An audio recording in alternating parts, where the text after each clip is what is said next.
Greetings everyone. My name is Stephen and I'm the CWM Program Associate for South Asia. Greetings everyone. My name is Portia Sambo. I am a Program Associate at CWM Africa Region. Together, we will share with you our Pentecost scripture reflection on the topic of languages, us and others. As part of this Pentecost series, our scripture reflection is taken from Acts chapter 2, verses 5 to 13. This is a very well-known passage that many of us may be familiar with. Let us read this passage together.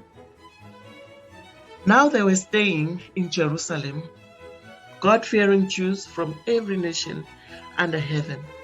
When they heard this sound, a crowd came together in bewilderment, because each one heard their own language being spoken.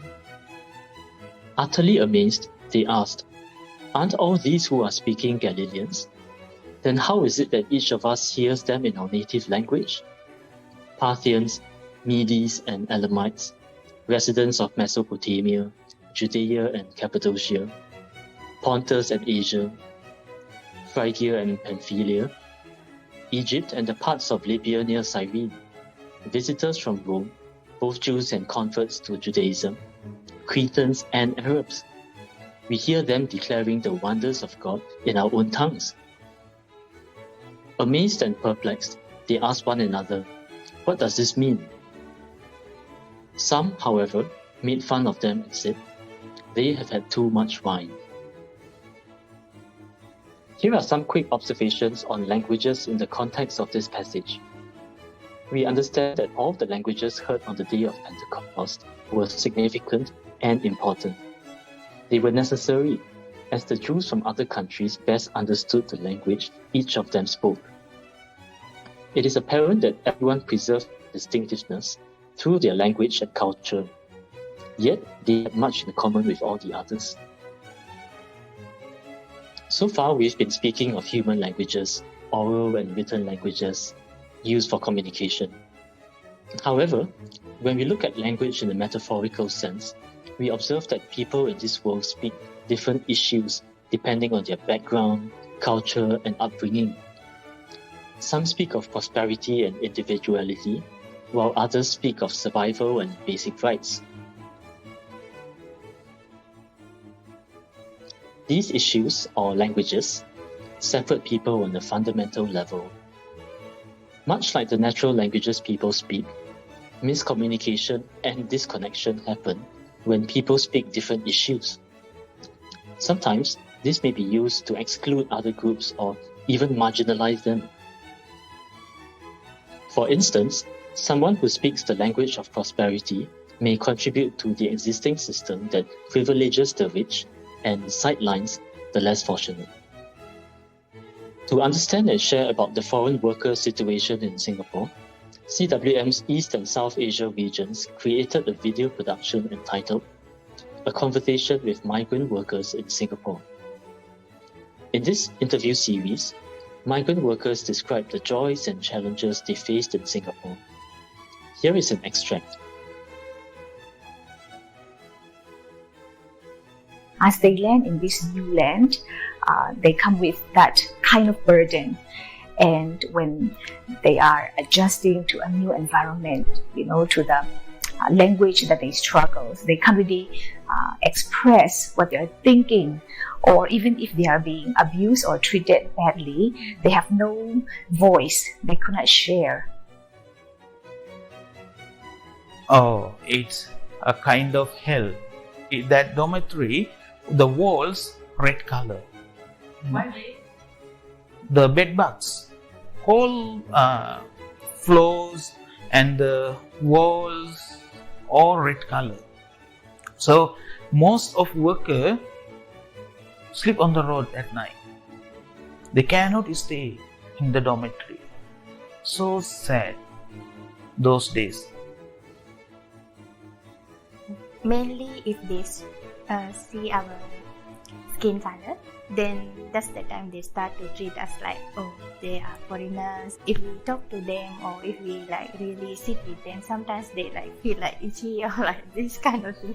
Yeah, they show us this kind of attitude also. It can be feel hurt also.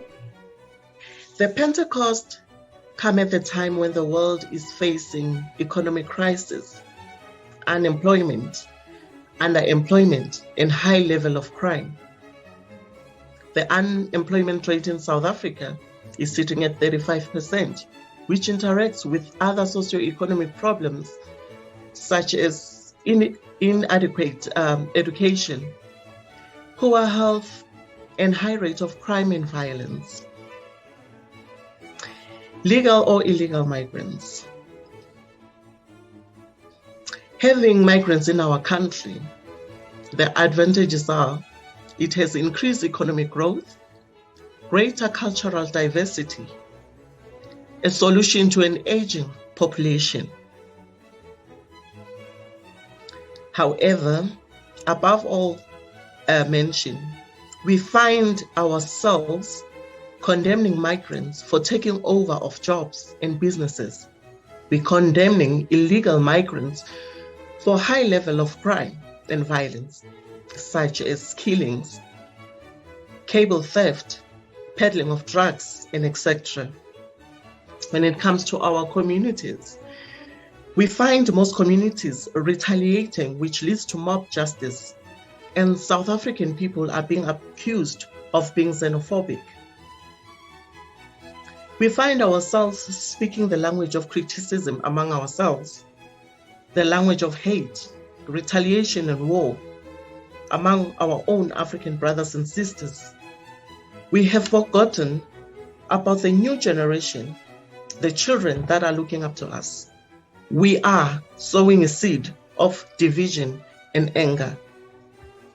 Africa, when are you going to stop throwing stones at each other?